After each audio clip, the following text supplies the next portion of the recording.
Hobi ini bisa dijual dan bisa menghasilkan income. Kalau modal utama untuk menjadi pebisnis atau buka usaha atau berwirausaha itu ya pertama harus berani dulu. Oke. Yang kedua harus kreatif.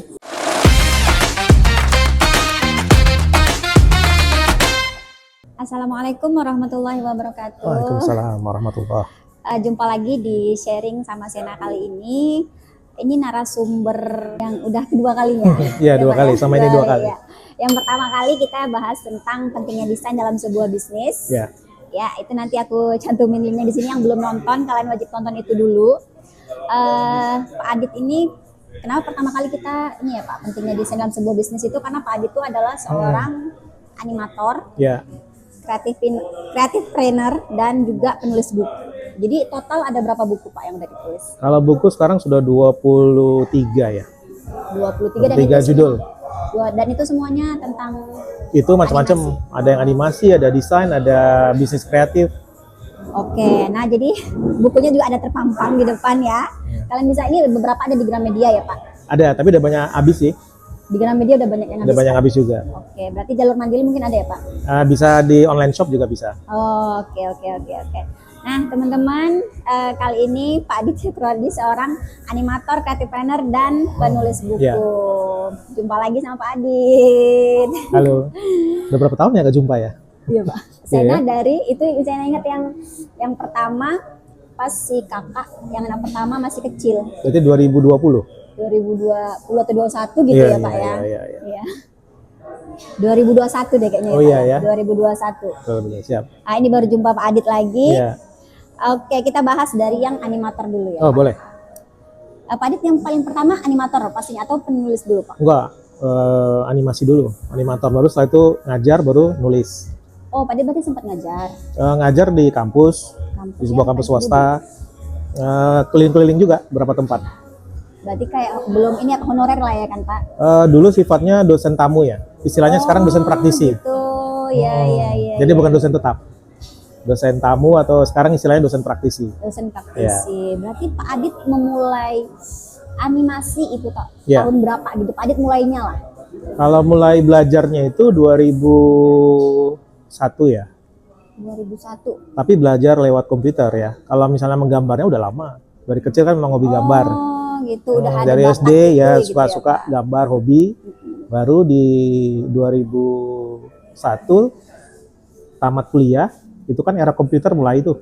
Bisa bikin lewat komputer, gambar, animasi, 3 dimensi. Ya, di situ belajar. Gitu. 2001 itu saya masih SD berarti Pak. Masih SD ya? Berarti udah tua banget saya ya. 2001 start belajar animasi pakai komputer. Iya. Pakai komputer. Iya, saya ingat juga waktu SD saya udah ada komputer. Oh iya. Iya Pak, udah ada komputer tapi belum yang tahu animasi lah, belum sama sekali Iya, belum iya, tahu. iya. Karena masih animasi. baru itu. Iya, baru-baru Masih ya baru, kan, Pak. betul. Nah, terus berarti dari situ berarti Pak Adit kan punya kembaran juga tuh. Bukan animasi tuh. Ya, beneran bukan animasi, beneran. Kembarannya kirain animasi. Enggak, Pak. beneran. Soalnya kan saya pertama kali kenal Pak Adit itu dari temen nih Pak, temen yang suka baca buku. Oh iya. Terus kami yang ada toko buku Wali Songo yang di Abdullah Lubis Pak. Oh iya, iya. Ya kan Mas kan udah nggak buka lagi kan toko Masih bukunya? buka. Masih. Kayaknya soalnya dilihat tutup Ganti ada. manajemen. Oh gitu. Tapi masih buka sampai sekarang masih. Saya nggak tahu itu Pak Anditya atau Pak Aditya. Waktu itu di ada situ. kegiatan di situ? Iya, dia buat kegiatan. Oh. Jadi si kawan ini aku mau ketemu sama bapak ini kata Oh, gitu, iya. penulis ini gitu. Saudara saya tuh saya ya? Nggak tahu Oh Pak. iya. Tapi dia cewek. Kemarin bapak kan penulis juga. Iya, dia Iya. nulis juga. Tapi dia nulisnya animasi juga. Sama, Oh, animasi sama. juga. Ya aku pengen ketemu bapak ini, pengen tanda tangannya katanya gitu Oh. Pak. Itu pertama kali saya di situ, tapi saya itu nggak tahu persis itu Pak Aditya atau Pak Anditya. Iya. Tapi sama-sama ST berarti Pak. Iya kayaknya ya. Nah itu saya pertama kali kenal Pak Adit. Baru keterusan saya kenal dari Pak Hendrik, ya kan Pak. Oh iya. Lingkungannya jadi kenal sama Pak Adit. Ya. Sampai yang pertama kali itu Sena desain logo ya Pak. Oh iya, logo, betul. Logo Pecel yang Atik dari yang belum punya Ya. gambar nenek aslinya. Dulunya pakai nenek Jepang ya Pak. Iya, betul.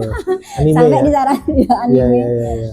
Sampai disaran Pak Adit kalau ada gambar aslinya, Ya. tolong dicari foto-foto nenek yang dulu. Ya. Jadi memang yang otentik ya kan Pak? Ya, jadi lebih autentik ya Iya, dia. otentik. Gitu. Nah, jadi Udah panjang ya sejarahnya ya. Udah panjang sejarah kita ya Pak ya. Iya. Dari yang masih anime. 2000 berapa ya? 11 ya? Entah lah Pak, saya pun Iya, kurang iya. tahu pasti. Iya, iya, Pokoknya iya. saya pertama-tama mulai pecel itu, saya ada logo nenek-nenek itu. Iya, iya, betul. Sampai Ya. Pak Adit lah yang nyariin, coba cari foto nenek yang asli. Jadi lebih asli ya, otentik ya kan Pak. Iya, Ya. dan susah nyari fotonya ya. Iya, bisa nyari fotonya soalnya kami yang dari kecil udah yang hijrah ke sana kemari, transmigran ke sana kemari. Udah nggak ada semua ya data-data Iya, itu ya. filenya Pak. Iya, iya. Data-data nenek itu kan Iya, Pak. iya, betul. Karena nenek juga yang dia bukan asli Medan, asli Madiun, merantau ke Medan. Malah setelah dari Medan nenek itu pergi ke Malaysia. Oh, iya. Nah, kalau animasi berarti Pak Adit memang yang bakat dari kecil. Bisa dibilang hobi ya. Ya bakat bisa dibilang lah, bakat. Berarti hobi dan bakat yang akhirnya dibayar gitu ya Pak? Ya, artinya saya pengen kalau bisa harus bisa hidup dari hobi saya gitu. Karena kalau nggak bisa hidup dari hobi kan kita kerjanya berarti kan bukan yang hobi kita. Nah, jadi pengen gimana sih hobi ini bisa dijual dan bisa menghasilkan income gitu. Hobi yang dibayar itu berarti ngerjainnya lebih happy ya Pak, lebih ringan. Ya, karena kan kalau hobi itu kan kita seneng ya, dari sisi batin lebih seneng ya. Tapi gimana pun ceritanya kan tetap harus ada uangnya. Iya benar. Nah, jadi kita kan juga walaupun kita happy, tapi kalau nggak ada uangnya kan ya nggak happy juga ya. Nah, jadi kita harus punya juga income, uangnya gitu. Wah, ini gimana bisa dikolaborasikan gitu. Jadi hobinya jalan, tapi income-nya juga dapat. Nah itu jadi hobi nggak sekedar hobi aja ya Pak ya, hobi yang menghasilkan gitu ya Pak ya. Kalau bisa disatuin hobi sekalian jalaninnya jadi nggak sia-sia ya Pak. Betul. Jadi hobinya juga nggak hilang kan. Kebanyakan mungkin orang yang tidak kerja di passion atau di hobinya, dia kerja bidang yang lain kan. Tidak di hobinya, misalnya hobinya bikin musik atau ciptain lagu, tapi ternyata nggak ngasilin duit, dia nggak bisa dapat duit dari situ. Mungkin dia kerja di bidang yang lain, ya mungkin di bidang administrasi kah atau di bidang surveyor kah atau apa misalnya gitu.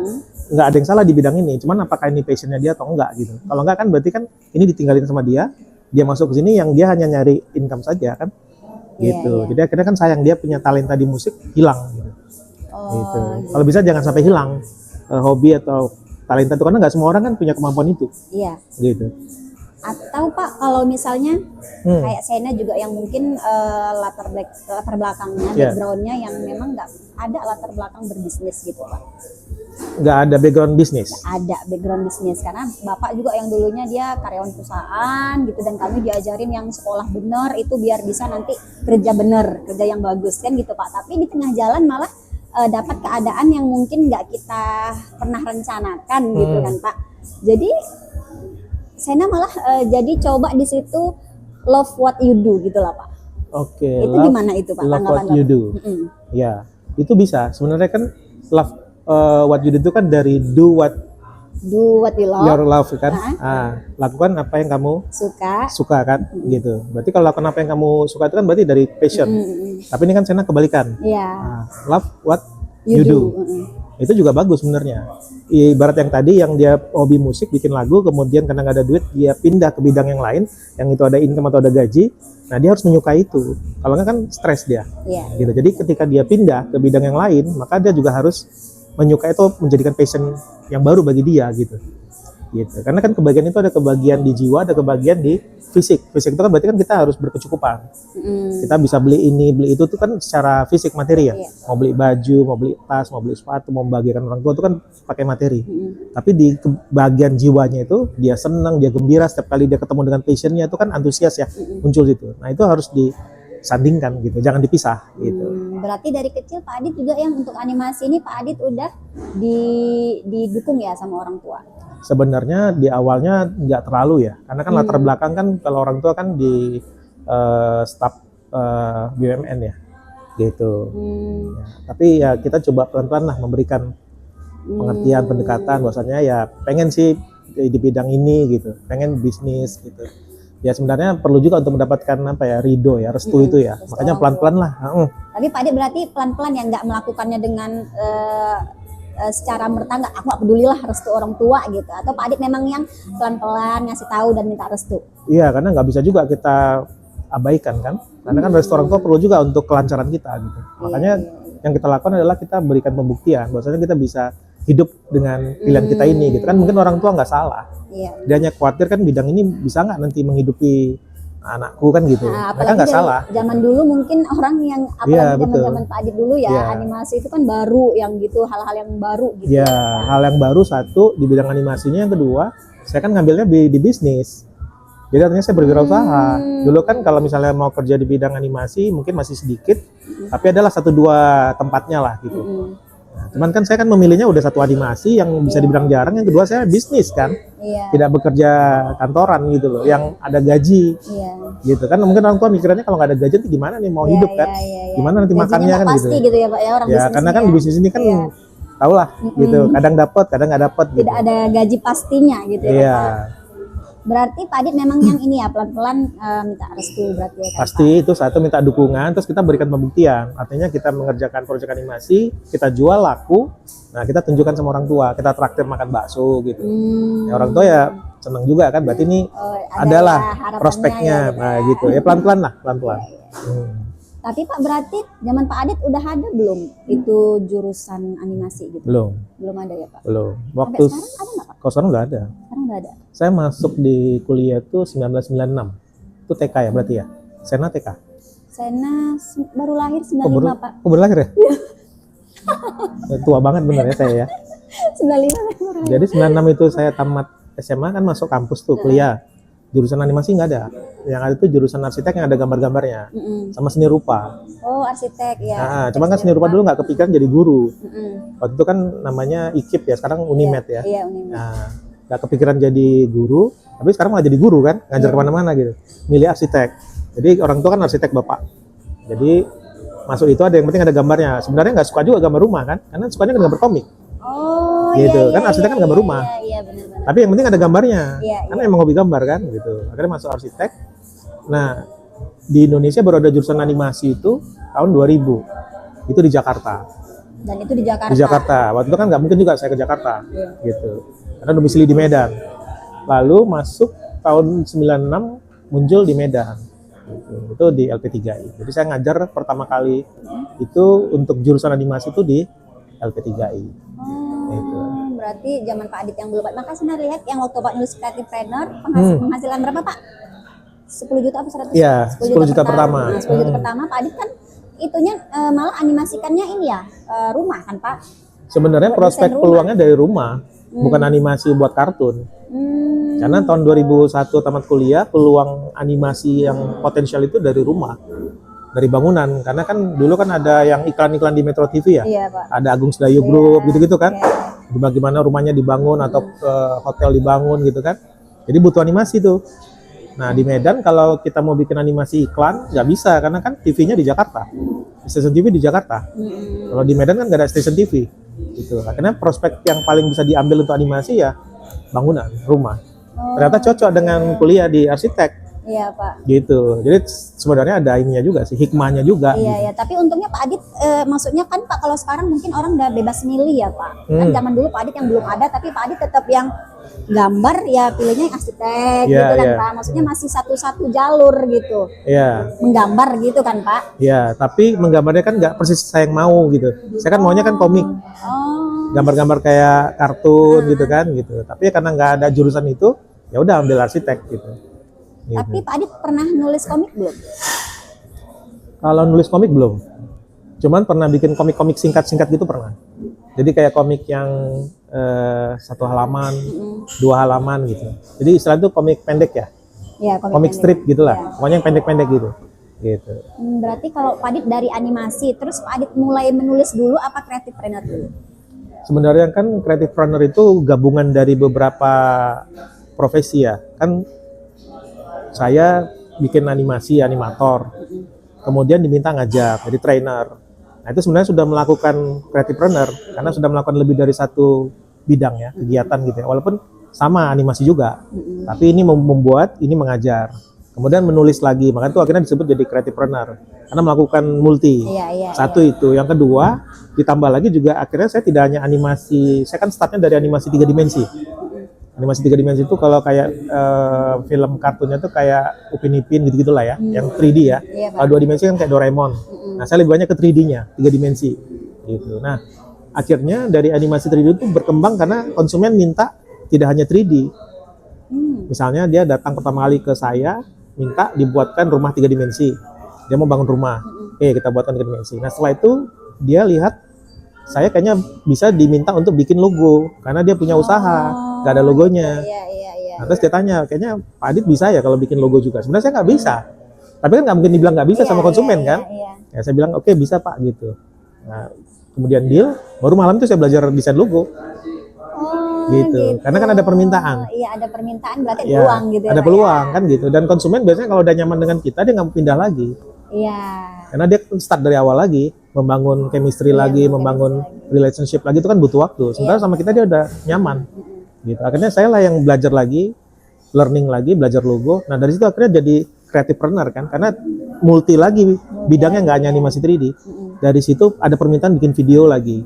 Gitu. Jadi akhirnya saya belajar lagi video untuk buat company profile itu kan pakai video. Iya. Nah, jadi akhirnya yang awalnya animasi 3D jadi belajar ilustrasi, jadi belajar desain grafis, jadi belajar video. Makanya akhirnya namanya jadi creativepreneur gitu. Oke. Akhirnya jadi multi. Iya, jadi multitasking. Iya, jadi multitasking gitu. Multitasking. Multimedia. Iya, sekarang semuanya apa yang ada peluang lagi kayaknya pun itu kan masih satu ini ya, Pak. Ya itu masih bisa dibilang satu rumpun ya istilahnya ya. Masih satu kayak satu wadah lah gitu ya. Cuman memang kalau di Jakarta kita bisa spesialis. Jadi Jakarta tuh misalnya kalau mau buat logo ya satu perusahaan logo gitu. Kemudian konsumen mau buat misalnya packaging ya satu perusahaan packaging. Tapi kalau di luar Jakarta kan nggak bisa. Kita harus bisa multi kan. Karena kan nggak ada spesifik seperti itu. Gitu. Kenapa? Karena memang marketnya kan nggak banyak. Market besar itu kan ada di Jakarta, makanya mereka bisa spesifik gitu. Yang khusus bikin logo itu ya dia nggak bikin rumah. Yang desain rumah dia nggak bikin packaging. Nah gitu, karena sudah spesialis. Kayak dokter, spesialis mata, nggak bisa meriksa hidung gitu kan. Nah kalau di sini nggak bisa, kita harus bisa semua gitu. Karena kita di daerah kan, yang dia general gitu. Akhirnya ya jadi multi gitu. Akhirnya jadi multi. Berarti Pak Adit udah mulai membangun tim itu sejak kapan? Kalau bangun tim itu start mulai bisnis itu 2001. 2001 Tamat kuliah bulan Juli, belajar 3 bulan, bulan November bikin bisnis. Tapi masih di rumah ya, di kamar. Gitu. Lalu 2003 ya kalau saya nggak salah ya, itu ada satu staff. Itu juga karena dia anak dari ada teman yang nitipkan dia, karena dia ini anak jalanan. Artinya dia nggak sekolah, putus sekolah, tapi dia mau belajar komputer gitu. Akhirnya udah kita bantu. Itulah start pertama, satu orang tahun 2003. Habis itu berkembang 2004 nambah satu lagi. Karena kebutuhan udah mulai banyak kan, orang mulai kenal kan. 2005 nambah lagi jadi 3 atau 4 saya lupa. Sampai puncaknya kita studio saya pernah punya sekitar 15 karyawan. Gaji tetap tahun 2012 ya. Puncaknya ya. Nah, setelah itu saya berpikir nggak efisien. Kenapa? Karena ternyata mereka nggak mau update lagi, belajar lagi. Karena mereka udah nyaman dengan gaji. Jadi saya sempat menggaji itu, kita sempat menggaji karyawan tetap itu sampai 15 itu mungkin ada hampir 7 tahun ya. 6 atau 7 tahun, lebih kurang ya, plus minus ya. Nah, tapi setelah kita evaluasi, kok akhirnya menurun performanya. Karena mereka udah nyaman dengan gaji. Sementara kita di bidang kreatif kan, yang harus update tiap tahun, bahkan tiap bulan gitu. Jadi dari itu kita belajar nggak efisien kalau kita gaji tetap. Akhirnya waktu itu kita potong, mereka jadi freelance atau by project. Yang kita ambil tetap itu hanya sekitar nggak salah 4 atau 5 aja. Berarti udah nggak butuh kantor lagi gitu Pak? Karena freelance? Ya, di tahun 2013 kita masih punya kantor sampai 2015. Nah setelah itu ya sama kayak staff tadi, nggak efisien juga ternyata. Dulu kita punya kantor itu dengan harapan kita punya ruko misalnya 3 lantai gitu. Saya rata-rata kan ruko dulu sewa, pindah-pindah. Ada yang 5 tahun, ada yang 2 tahun, ada yang 3 tahun, pindah-pindah lah. Nah, lantai 2-nya itu kita mau buat pelatihan sebenarnya. Nah itu sempat berjalan sebenarnya. Tapi kemudian ketika udah mulai banyak kenal, rata-rata orang milih mengundang kita daripada mereka datang karena repot. Satu repot, mereka harus dari kantornya ke tempat kita. Yang kedua, mereka banyak, mungkin ada 10 orang, ada 15 orang. Jadi mereka lebih nyaman di tempat di kantor mereka. Di tempat kita kan juga karena mungkin space-nya juga kecil ya, ruko ya. Nah, Pak, di tempat kami aja kami punya kayak ya semacam tempat rapat yang besar gitu. Akhirnya setelah itu kita berpikir lebih beruntung juga gitu ya kan Pak, ya datang. Ya sebenarnya justru efisien juga kan. Iya, lebih efisien. Nah, ternyata banyak orang yang lebih senang mengundang kita. Nah, mereka ribet mau datang, mereka ribet nanti di jalan macet kan gitu. Iya, Nah, Pak. kadang ngundang kita. Nah, dari situ kita berpikir kayaknya nggak efisien juga nyewa tempat terlalu besar gitu. Akhirnya kita pakai co-working space, sewa ruangan Iya, aja. iya. Hmm. Working space ya, Pak. Ya, yang dulu itu kalau kita sewa 1 juta satu bulan. Tapi kan kita udah nggak mikirin air, Iya, nggak mikirin biaya-biaya listrik, Iya, benar, Pak. biaya sampah, keamanan, itu udah semua include ya. Gitu. Oke, berarti Pak, mulai awal mungkin zaman-zaman dulu kan belum semarak ini ya, digital, Oh iya, media dulu sosial belum. gitu. Dulu Jadi belum. Pak Adit itu zaman dulu gimana strategi pemasarannya, marketingnya Ini menarik nih, untuk karena mengenalkan kunci. Dream Arch itu tadi Iya ya kan, betul, Pak? karena ini kunci kan supaya kita bisa hidup dengan passion kan. Iya. Kalau kita nggak marketing kan kita nggak bisa dapat Iya, income. Jadi yang kita lakukan dulu karena digital itu baru rame, seingat saya di 2012 ke atas ya, baru rame ya sosial Iya, media itu. Facebook seingat saya di Facebook, 2010, 2011 gitu. Jadi di tahun ke bawah itu hampir 10 tahun, 2001 ke 2011 kita lebih banyak offline. Jadi kita presentasi ke konsumen gitu. Berarti kayak Pak Adit atau nyebar brosur atau gimana? Gitu? Nyebar brosur iya, tapi nggak terlalu efektif kalau nyebar brosur. Kita lebih bagus datang, presentasi.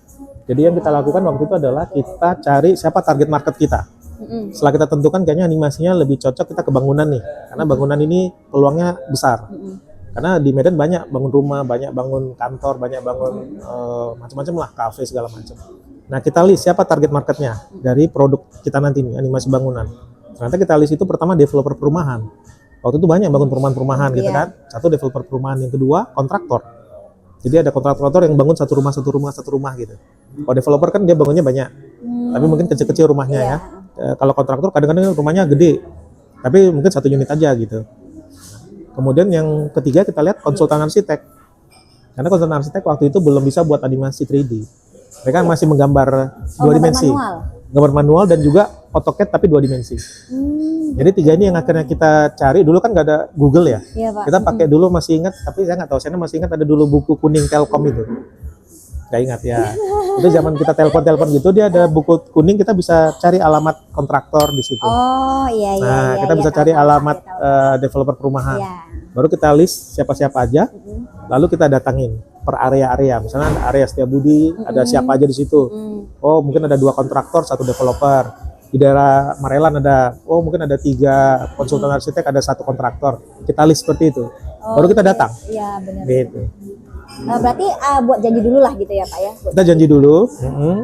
Kalau tidak janji ya biasanya mereka nerima aja kan, karena mereka mungkin perlu juga gitu. Ini animasi bisa untuk rumah. Oh ya udah masuk. Nah kita presentasi ya gitu. Kadang kan ada janji juga. Oke nunggu ya minggu depan ya kita panggil. Nah, gitu. Tapi kita ketok pintu tuh. Datang ke alamat itu, Pak betul ini kontraktor PT ini. Oh betul. Dari mana? Kita dari animasi. Pak apa itu animasi? Buat visual digital 3 dimensi rumah gitu. Oh iya boleh ya minggu depan. Ini kita lagi nggak bisa sekarang karena kita lagi ada rapat gitu-gitu. Jadi ketok pintu satu-satu. Berarti kalau yang di zaman sekarang Pak Adit kan kita udah ada media sosial nih. Ya. Pak Adit berarti yang Dream Arch sama personal branding Pak Adit sendiri itu dibedakan kan Pak? Nah saya bangunnya itu branding itu 2, brandingnya Dream Arch sama branding sayanya, Iya, personal. foundernya. Kenapa saya bikin 2? Karena banyak teman-teman dia hanya bangun 1 aja bisnis. Nah saya bilang sama teman-teman kita mesti bangun 2, bisnisnya juga harus jalan, tapi kita foundernya harus dikenal juga. Kenapa? Karena kita bisa menangkap target yang lebih luas lagi, gitu. Kalau cuma 1 branding kan orang hafalnya hanya 1.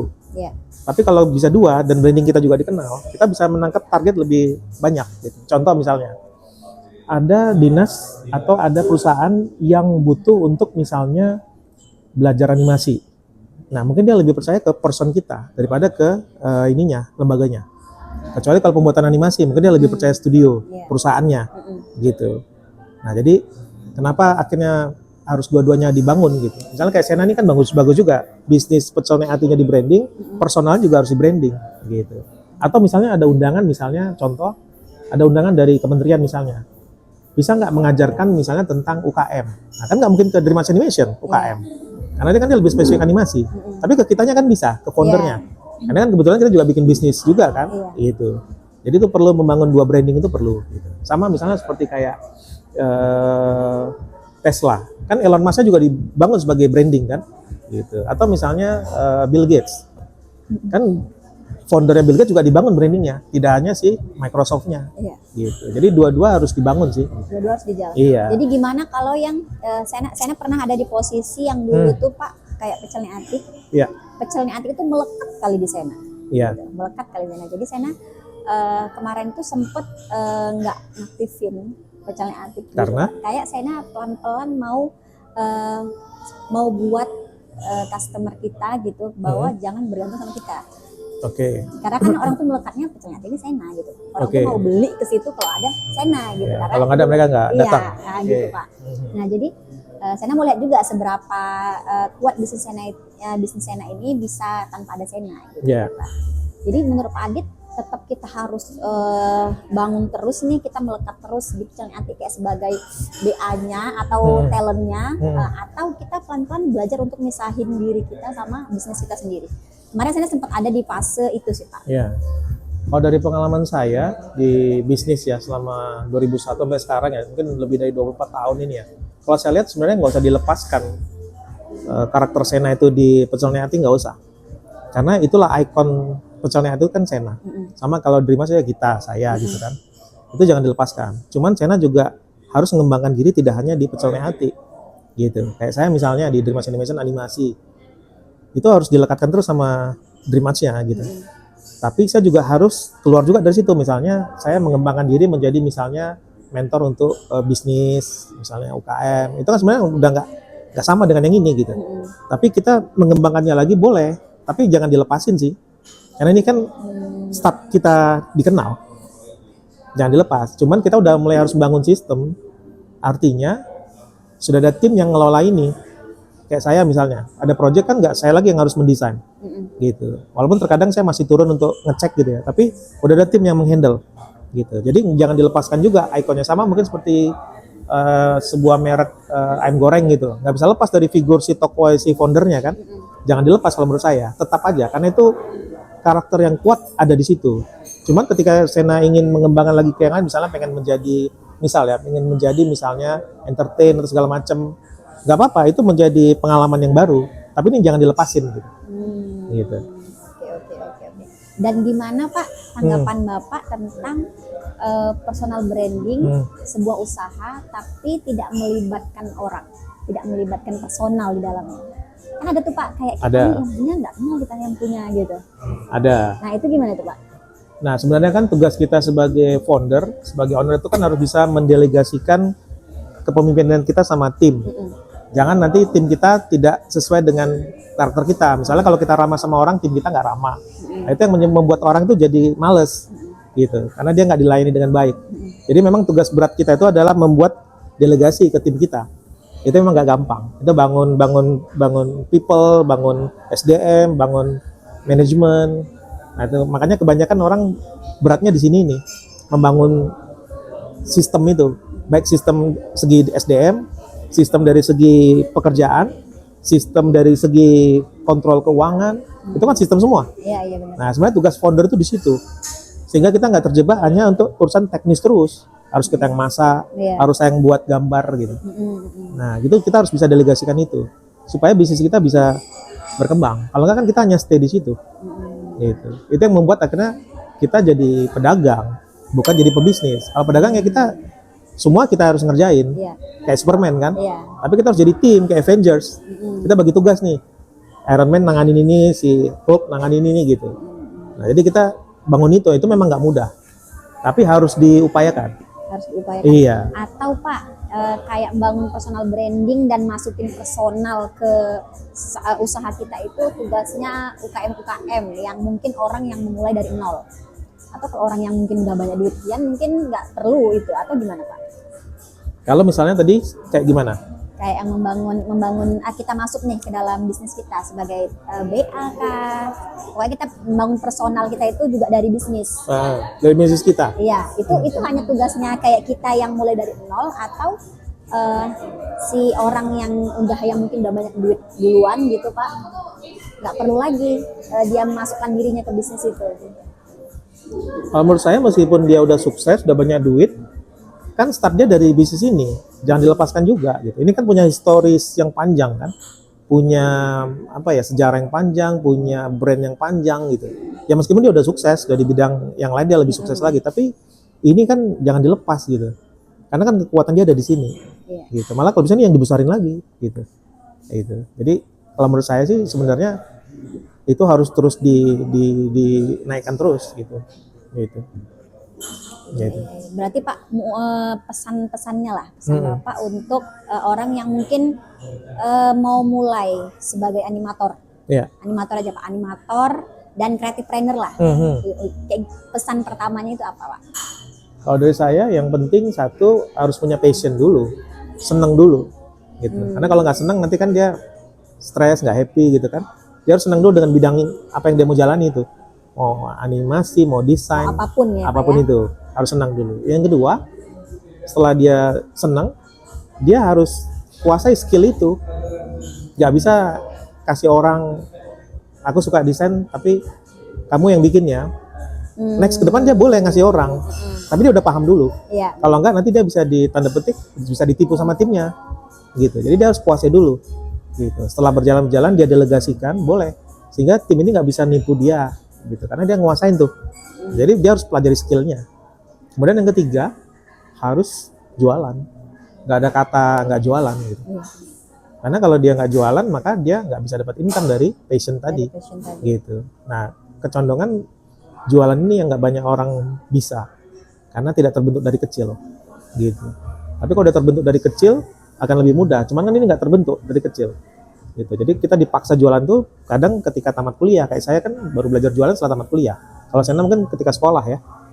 Sekolah juga enggak Pak? Oh, Enggak, setelah tamat. Iya, setelah tamat. Nah kecenderungan banyak seperti itu kan. Iya. Nah jadi pesan saya ya, pertama harus punya passion terhadap bidang yang ingin diseriusi, ingin yang dikembangkan.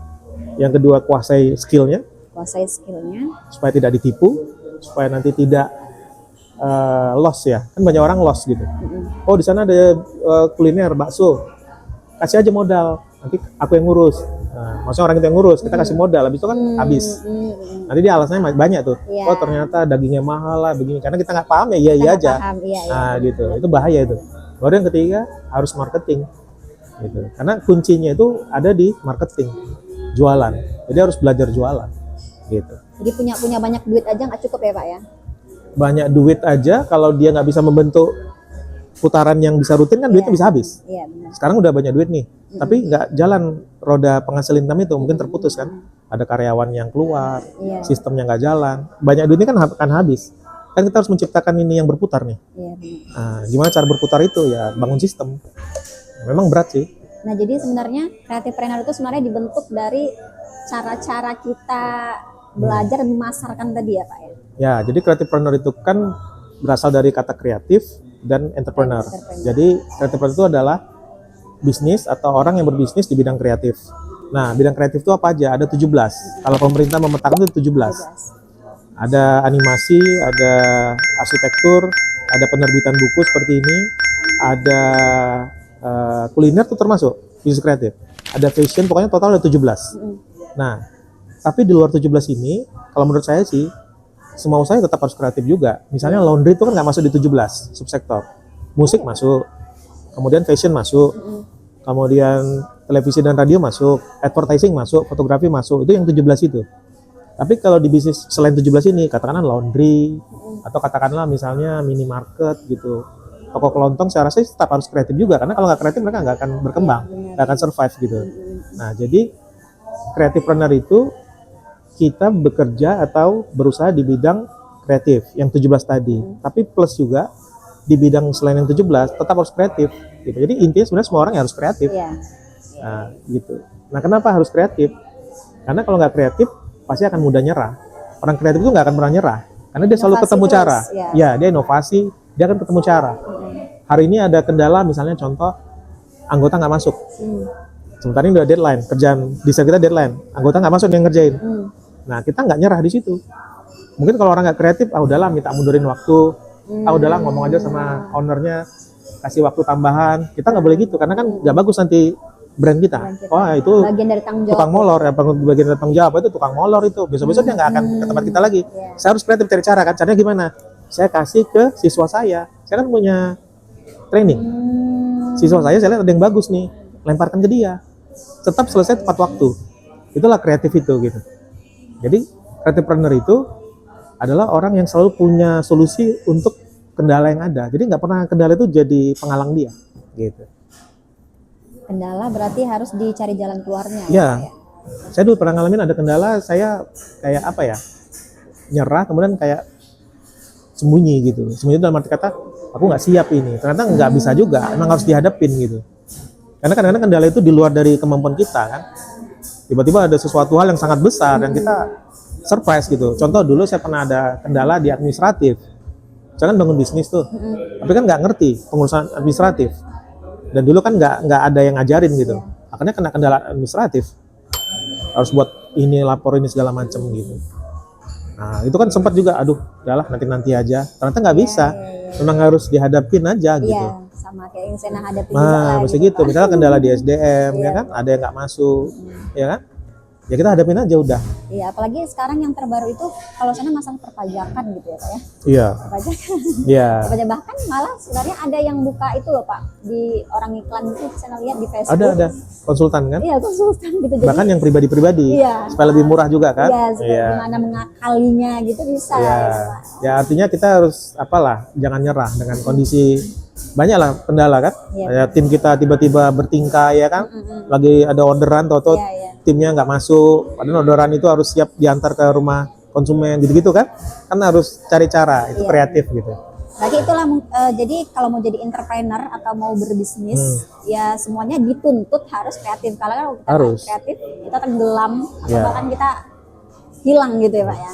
Kalau modal utama untuk menjadi pebisnis atau buka usaha atau berwirausaha itu ya pertama harus berani dulu. Oke. Yang kedua harus kreatif. Jadi berani ini awal pembukanya, kuncinya dulu dia berani. Kalau nggak berani kan nanti mau bikin bakso, mau bikin usaha nanti bangkrut, nanti tutup. Belum apa-apa nggak berani. Jadi nggak bisa, harus berani dulu. Yang kedua harus kreatif. Nanti ketika jalanin bisnis, oh ternyata ada kendala nih di sini, bisa diatasin. Yang ketiga harus konsisten, karena bisnis nggak bisa nggak konsisten.